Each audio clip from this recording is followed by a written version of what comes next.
அஸ்ஸலாமு அலைக்கும். இன்றைக்கு நாம் கிளாஸ் டி ஆம்பிளிஃபயர் 2.1 இந்த CA3116P இதில் 2 ஸ்பீக்கரு ஒரு சப்வூஃபர். ஸோ 2.1 இந்த ஆம்பிளிஃபயர் கம்ப்ளீட்டாக அசம்பிள் பண்ணி பார்க்க போகிறோம். இப்போ இந்த ஆம்பிளிஃபயருக்கு நம்ம சோர்ஸ் கொடுக்குறது இந்த எஃப்எம் மாடியூல் யூஸ் பண்ண போகிறோம். இது ப்ளூடூத்தோடு உள்ளது. அதுபோக இதில் வந்து சில அட்வான்டேஜ் என்னென்னா, இதில் வந்து என்கோடர் டைப்பு கண்ட்ரோல் கொடுத்துருக்காங்க. இந்த என்கோடர் கண்ட்ரோலில் இதை ப்ரெஸ் பண்ணோம்னா அடுத்தடுத்த ஃபங்க்ஷன் செலக்ட் ஆகும். இதை அட்வான்ஸ் பண்ணிக்கலாம், குறைச்சிக்கலாம். இதில் வந்து பயஸ், ட்ரபிள், எக்கோ இதெல்லாம் வந்து இதில் செலக்ட் ஆகும். ஸோ இந்த என்கோடர் கண்ட்ரோலை இங்கே இந்த சாக்கெட்டில் பொருத்திக்கிறணும். இதில் இந்த மாதிரி பொருத்திக்கணும். இது வந்து சப்ளைக்கு. அதுபோக இங்கே நம்ம லெஃப்ட் ரைட் அவுட் எடுத்துக்கலாம். இதில் இப்போ இந்த மாடியூல் தான் நம்ம இதுக்கு இன்புட் சோர்ஸாக பயன்படுத்த போகிறோம். இப்போ இதிலேருந்து வரக்கூடிய அவுட்புட்டை இதில் ஃபீட் பண்ணுறதுக்கு இந்த இடத்துல நம்ம ஃபீட் பண்ணணும். இதில் தான் நம்ம வந்து இன்புட் கொடுக்கணும். ஆடியோ இந்த இடத்துல கொடுக்கணும். இப்போ இதில் கொடுக்கும்போது இதிலேருந்து வரக்கூடிய கெயின் வந்து இதுக்கு கொஞ்சம் பத்தலை. இன்னும் கொஞ்சம் நமக்கு வந்து ஒரு கெயின் வேணும். அதனால் நம்ம வந்து ஒரு சிங்கிள் டிரான்சிஸ்டர் கெயின் ஆம்பிளிஃபயர் இதை வந்து பயன்படுத்திக்கிறோம். இப்போ இந்த எஃப்எம்லேருந்து வரக்கூடிய அவுட்புட்டை இந்த கெயின் போர்டில் கொடுத்துட்டு இதிலேருந்து வர்றதை நாம் இந்த ஆம்பிளிஃபயரில் கொடுக்க போகிறோம். இதுக்கு பவர் சப்ளை அப்படின்னு பார்க்கும்போது நாம் ஒரு 12 வோல்ட்டு, இந்த 12 வோல்ட்டு 4.2 ஆம்பியர் இந்த எஸ்எம்பிஎஸ் இந்த பவர் சப்ளையை பயன்படுத்த போகிறோம். இதுக்கு கேபினெட்டு இந்த மாதிரி கேபினெட் யூஸ் பண்ணுறோம். இந்த கேபினெட்டில் இங்கே வந்து எஃப்எம் மாடியூல் கனெக்ட் பண்ணிவிட்டு இப்போ இதுக்கு வந்து இந்த ஃப்ரண்ட்டு இதில் இந்த மாதிரி இருக்குது. இப்போ இதனால் இதில் வந்து நமக்கு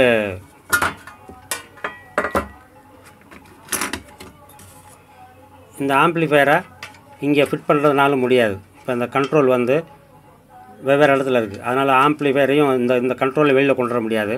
அதனால் நம்ம என்ன பண்ணுறோம், இதில் வந்து இந்த வால்யூம் கண்ட்ரோலில் ஃபுல்லாக வச்சுடுறோம். இப்படியே வச்சு நேரடியாக இப்போ அசம்பிள் பண்ணிடுறோம். நமக்கு இப்போ இந்த ஃப்ரண்ட் பேனல் இது வந்து இந்த மாதிரி இருக்கிறனால இதுக்கு வந்து ஃப்ரண்ட் பேனல் நமக்கு கிடைக்காது. இந்த மாதிரி ஃப்ரண்ட் பேனலுக்கு ஒரு அக்ரிலிக் சீட் ரெடி பண்ணிக்கிறோம். இதில் இந்த எஃப்எம் மாடியூலை கனெக்ட் பண்ணும்போது இப்போ இங்கே வந்து அந்த என்கோடர் கண்ட்ரோல் வரும். இங்கே ஒரு மெயின் வால்யூம் மட்டும் இங்கே வச்சுக்கிறோம். இது வந்து ஆன் ஆஃப் சுவிட்சு. இப்போ இந்த மாதிரி ஒரு ஃப்ரண்ட்டு பேனல் ரெடி பண்ணி இதில் இங்கே ஃபிட் பண்ணிடுறோம். இதில் இந்த மாதிரி ஃபிட் பண்ணி இதில் வந்து இந்த எஃப்எம் மாடியூலில் கனெக்ட் பண்ணிட்டோம்னாக்கா ஃப்ரண்ட்டு சரியாயிரும். இப்போ பேக்கில் வந்து நமக்கு இது ஸ்பீக்கருக்கு அடுத்து இந்த இடத்துல வந்து ஒரு 2-வே டெர்மினல் பண்ணி அதை வந்து ஊஃபருக்கு கனெக்ட் பண்ணிக்கலாம். இப்போ இந்த கேபினெட்டில் இதை அசம்பிள் பண்ண போகிறோம். நாம் ஒரு ஆம்பிளிஃபயர் அசம்பிள் பண்ணுறோம்னா இந்த ஃப்ரண்ட் லுக்கு வந்து நல்லா இருக்கணும். அப்போ தான் அதை வந்து நாம் சேல் பண்ண முடியும். பார்க்குறவங்களுக்கும் அது உடனே பிடிக்கும். அதனால் இப்போ இந்த மாடியூலுக்கு இந்த பிளாக் அக்ரிலிக் சீட்டு ஃபிக்ஸ் பண்ணி இந்த மாதிரி பண்ணிட்டோம். இது வந்து மெயின் ஆன் ஆஃப் சுவிட்சு. இது அந்த என்கோடர் சுவிட்ச். இது இப்போ இதை இங்கே ஃபிக்ஸ் பண்ணி இந்த வயரை கொண்டு வந்து அந்த சாக்கெட்டில் கொடுத்துட்டோம். இப்போ இது வந்து லெஃப்ட் ரைட் ஆடியோ அவுட்புட். இது ரெட்டு சாக்கெட் வந்து நமக்கு இதுக்குள்ளே பவர் சப்ளை. இப்போ இந்த பவர் சப்ளை இந்த யூனிட்டுக்கு இந்த மாடியூலுக்கு நமக்கு பவர் சப்ளை 5 வோல்ட் கொடுக்கணும். இப்போ நாம் வந்து SMPS power supply 12 volt use பண்ண போகிறோம். அதனால் அதிலிருந்து வயர் எடுத்து இதில் 5 வோல்ட்டாக கன்வெர்ட் பண்ணுறதுக்காக ஒரு ரெகுலேட்டர் ஐசி இந்த மாதிரி 7805 ரெகுலேட்டர் ஐசி எடுத்து அதில் ஃபஸ்ட்டு வந்து இன்புட்டு, இது செகண்ட் வந்து கிரவுண்டு, மூணாவது அவுட்புட். இப்போ இந்த அவுட்புட்லேயும் கிரவுண்ட்லேயும் நமக்கு ஸ்மூத்திங்காக ஒரு 470 மைக்ரோஃபாரட் கெப்பாசிட்டர் இந்த மாதிரி இதில் சால்டர் பண்ணிட்டோம். இப்போ இதை இந்த இடத்துல ஸ்க்ரூ வச்சு டைட் பண்ணிட்டோம்னா நமக்கு வந்து இதில் இன்புட் கொடுத்துட்டு இதில் உள்ள அவுட்புட் எடுத்து இந்த சாக்கெட்டில் நம்ம 5 வோல்ட் இதுக்கு இன்புட்டாக கொடுத்துடலாம். இங்கே 7805 ரெகுலேட்டர் ஐசியை மவுண்ட் பண்ணி இந்த சென்டர் வந்து ரெட்டு, இது வந்து பாசிட்டிவ். இப்போ இந்த சாக்கெட்டில் அப்படி தான் கொடுத்துருக்காங்க. நம்ம யூஸ்வலாக எப்போவுமே வந்து ரெட்டு பாசிட்டிவ் அப்படி எடுப்போம். ஆனால் இங்கே வந்து இந்த சாக்கெட்டில் இந்த ரெட்டு நெகட்டிவாக இருக்குது, கிரவுண்டாக இருக்குது. அதனால் இதை கொஞ்சம் கவனித்து சால்வ் பண்ணணும். அதனால் இது வந்து கிரவுண்டு, இது ப்ளஸ்ஸு. இங்கே சப்ளை இது கொடுத்துட்டோம். இதிலேருந்து எடுத்து நாம் இந்த ஒரு கெய்னர் போர்டு கொடுத்துட்டு அதுக்கப்புறம் ஆம்பிளிஃபயர் கொடுக்கணும். இந்த எஃப்எம் ப்ளூடூத் மாடியூலேருந்து இந்த சாக்கெட்லேருந்து வரக்கூடிய அவுட்புட்டு அதுக்கு இந்த மாதிரி ஒரு வயர் அவங்களே ப்ரொவைட் பண்ணியிருப்பாங்க, கொடுத்துருப்பாங்க. இதை இந்த வயர் எடுத்துகிட்டு வந்து இதில் அதில் உள்ள கிரவுண்டு, அந்த கிரவுண்டை வந்து இந்த கண்ட்ரோலில் இது ஒரு 100K கண்ட்ரோல் எடுத்துக்கிறோம். அதில் இப்போ இந்த கோல்டு எண்ட் எல்லாத்தையும் ஒன்றா ஆக்கி இதில் வந்து கிரவுண்ட் பண்ணிடுறோம். கிரவுண்ட் பண்ணிவிட்டு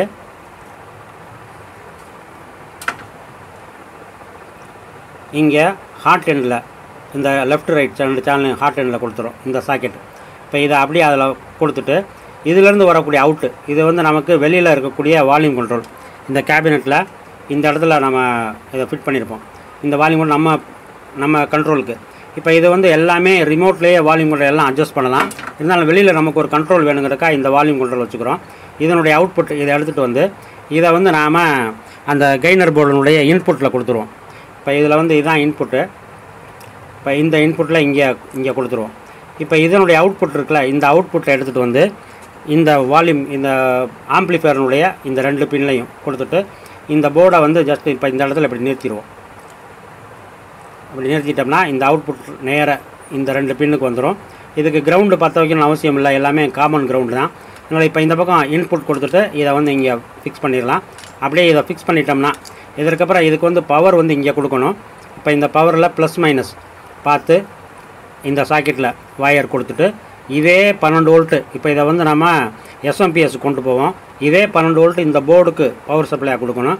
இதிலேருந்து 2 வயர், ஒன்று SMPSக்கு போவோம், இன்னொன்று எடுத்து இந்த போர்டுக்கு வரும். ஸோ இந்த போர்டுக்கு வர அளவுக்கு இந்த இடத்துல ஒரு வயர் ஜாயின் பண்ணி இதுக்கு ப்ளஸ் மைனஸ் கொடுத்துட்றோம். இந்த இங்கே உள்ள பாசிட்டிவ் நெகட்டிவ் கொடுத்துட்டு இதை இங்கே ஃபிக்ஸ் பண்ணிட்டோம்னா இதை அப்படியே மாட்டிக்கலாம். இப்போ அடுத்து நமக்கு கனெக்ஷன் வந்து இந்த ஸ்பீக்கர் கனெக்ஷன் கொடுக்குறது தான். இப்போ இது ரெண்டும் ஆர் அவுட்டு எல் அவுட்டு. இதில் வந்து ப்ளஸ் மைனஸ்லாம் இண்டிகேட் பண்ணிப்பாங்க, அதனால் அதை வந்து கவனமாக பார்க்கணும். இது வந்து சப் ஊஃபருக்குள்ள அவுட்டு. இது எல்லாத்தையும் நம்ம கனெக்ஷன் பண்ணிடலாம். இந்த 2 வயர் தான் நம்ம SMPSயில் கொடுக்கக்கூடிய, இது பாசிட்டிவ் இது நெகட்டிவ். இந்த 2 வயர்லேருந்து இந்த பிளாக் ரெட்டு வந்து இந்த 5 வோல்ட் ரெகுலேட்டர் பவர் சப்ளை கொடுக்குறக்கா இந்த ஃபஸ்ட்டு பின்னில் ப்ளஸ்ஸும் சென்டர் பின்னில் மைனஸும் இந்த வயரில் சால்வ் பண்ணிட்டோம். அடுத்து வரக்கூடிய இந்த 2 வயரு ஆம்ப்ளிஃபையருக்கு இந்த இடத்துல ப்ளஸ்ஸாகவும் மைனஸாகவும் இங்கே உள்ள கொடுத்துட்டோம். அதிலிருந்தே 2 வயர், இந்த பிளாக் ரெட் வயர் எடுத்துகிட்டு வந்து இந்த போர்டுக்கு கெய்னர் போர்டுக்கு ப்ளஸ் மைனஸ் சப்ளை இங்கே கொடுத்துட்டோம். இப்போ இதனுடைய அவுட்புட் இந்த இருக்குது, இதை தான் நம்ம ஆம்ப்ளிஃபையர் கொடுக்கணும். இந்த வால்யூம் கண்ட்ரோல் சென்டர் டாப்லேருந்து வரதை இதில் இன்புட்டாக இங்கே கொடுத்துட்டோம். இப்போ இந்த போர்டை இந்த கெப்பாசிட்டிக்கு மேலே இந்த இடத்துல இப்படி டபுள் சைட் டைப் போட்டு இப்படி ஒட்டிடலாம். இப்போ அதுக்கு முன்னாடி நாம் வந்து இந்த அவுட்புட்டு இதில் உள்ள இந்த அவுட்புட் இந்த இடத்துல இருந்தும் இந்த 2 அவுட்புட் லெஃப்ட் ரைட் எடுத்துகிட்டு வந்து நாம் இந்த ஆம்ப்ளிஃபையர் போர்டினுடைய இந்த பின்லையும் இதுலேயும் இதுதான் இன்புட்டு. இதுலேயும் சென்ட்ரு வந்து கிரவுண்டு. இதில் கிரவுண்ட் பண்ண தேவையில்லை, எல்லாமே காமன் கிரவுண்டில் வந்துடும். அதனால் இதிலேருந்து ஒரு வயர் இதிலேருந்து ஒரு வயர் அவுட்புட் எடுத்துகிட்டு வந்து இந்த பின்லையும் சால்வ் பண்ணிட்டோம்னாக்கா இதிலேருந்து வரக்கூடிய அவுட்புட் ஆம்ப்ளிஃபையரில் ஃபீட் ஆகிரும். அந்த ஆம்ப்ளிஃபையரில் போகக்கூடிய அந்த வால்யூமை இந்த கண்ட்ரோலில் நாம் வெளியிலேருந்து அட்ஜஸ்ட் பண்ணிக்கலாம். இதை பண்ணிட்டோம்னா அடுத்து இங்கேருந்து ஆர் அவுட்டு லெஃப்ட் அவுட்டு இந்த 2 வயரையும் இந்த சாக்கெட்டில் கொடுத்துடலாம் ஸ்பீக்கருக்கு. அடுத்து இந்த சப் ஊஃபர் வயர் அதை எடுத்துகிட்டு வந்து இந்த பக்கம் வச்சுக்கிட்டு இப்போ இங்கனக்குள்ளே வந்து ஒரு 2-வே டெர்மினல் மாட்டி அதுலேருந்து ஊஃபருக்கு நம்ம எடுத்துக்கலாம். மிச்சம் இருக்கக்கூடிய இடத்துல நம்ம SMPS ஃபிட் பண்ணணும். இந்த வயரிங்லாம் பண்ணிட்டோம். இந்த கெப்பாசிட்டர் மேலே அந்த டபுள் சைட் டேப் ஃபிக்ஸ் பண்ணி இந்த போர்டை இங்கே ஃபிக்ஸ் பண்ணிடலாம். இந்த ஒயிட் வயர் வந்து இங்கேருந்து நமக்கு ஆண்டனா வயர். இங்கே உள்ள ஆண்டனான்னு ஏஎன்டின்னு இருக்கும், அதிலேருந்து சால்வ் பண்ணி இந்த ஆண்டனாக்கா FM ஆண்டனாக்கா அந்த ஒயிட் வயர் வெளியே எடுத்து வந்து வச்சுக்கிட்டோம். இப்போ நமக்கு இந்த 3 ஸ்பீக்கர் கனெக்ஷன் கொடுக்கணும். இங்கே இந்த மிச்சம் இருக்கிற ஸ்பேஸில் இந்த SMPS பவர் சப்ளையை இங்கே வந்து ஃபிக்ஸ் பண்ணி ஏசி உள்ள பவர் கொடுக்கணும். இந்த ஸ்பீக்கர் வயர் இங்கே சால்வ் பண்ணிட்டோம். அது மாதிரி இது இந்த ஒயிட்டும் கிரேயும் சப் ஊஃபருக்கு இதை எடுத்துகிட்டு போயிட்டோம். ஸோ எல்லாமே கனெக்ஷன் முடிச்சாச்சு. இப்போது இங்கே ப்ளஸ் மைனஸ் SMPSயில் இந்த ப்ளஸ்ஸு மைனஸ் இங்கே கொடுத்துட்டோம். இப்போ இதில் வந்து நாம் ஏசி கொடுக்கணும். இதுலேயும் இது இப்போ இந்த ஹோல் வழியாக ஏசி வயர் கொண்டு வந்து இங்கே சால்வ் பண்ணிவிட்டு இந்த சுவிட்சில் சால்வ் பண்ணிட்டோம்னாக்கா நமக்கு ஏசி உள்ளே வந்துடும். இந்த ஏசி வயர் இது வழியாக கொண்டாந்து இங்கே ஒரு முடிச்சு போட்டுக்கிட்டோம். இப்போ இதில் இந்த வயரில் ஒரு வயரை மட்டும் கட் பண்ணுறோம். ஒரு வயரை டைரெக்டாக இங்கே கொண்டு போயிடும் சுவிட்சில். இப்போ இது ரெண்டையும் இங்கே சுவிட்சுக்கு சால்டர் பண்ணிடுறோம். இங்கே கட் பண்ண இந்த வயரை இந்த ஏசியில் இந்த பின்லையும் இதை வந்து ஜாயின் பண்ணிடுறோம்.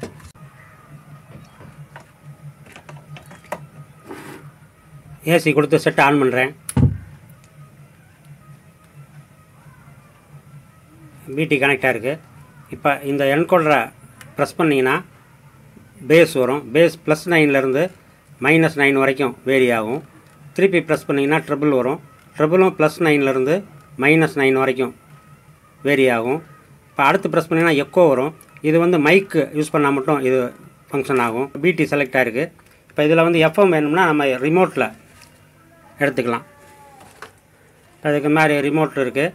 இதில் மோடு செலக்ட் பண்ணிங்கனாக்கா இந்த மாதிரி வந்துடும். ஸோ இதில் உங்களுக்கு அடுத்தடுத்து என்ன சேனல் வேணுமோ நீங்கள் ஸ்கேன் பண்ணி ஸ்டோர் பண்ணிக்கலாம். வால்யூம் வந்து 50 வரைக்கும் வரும். நீங்கள் எவ்வளோ வேணாலும் குறைச்சி வச்சுக்கலாம். ஒரு 25-30 வச்சுக்கிட்டிங்கன்னா உங்களுக்கு நார்மலாக இருக்கும். ஒரு இறை நம்பிக்கையாளர் இதா ஹதரஹுல் மௌத், அவருக்கு மரணம் வருகின்ற பொழுது புஷ்ஷிர பி ரிதுவானில்லாஹி வ கராமத்திஹி, அல்லாஹ்வுடைய திருப்தியும் அல்லாஹ்வுடைய சங்கை மதிப்பும் அவருக்கு நற்செய்தியாக சொல்லப்படும். அசம்பிள் பண்ணி பாருங்கள். கிளாஸ் டி ஆம்பிளிஃபையர்னால நல்ல குவாலிட்டி இருக்கும். மீண்டும் வேறு ஒரு காணொளியில் சந்திக்கலாம். அனைவருக்கும் வாழ்த்துக்கள். பாய்.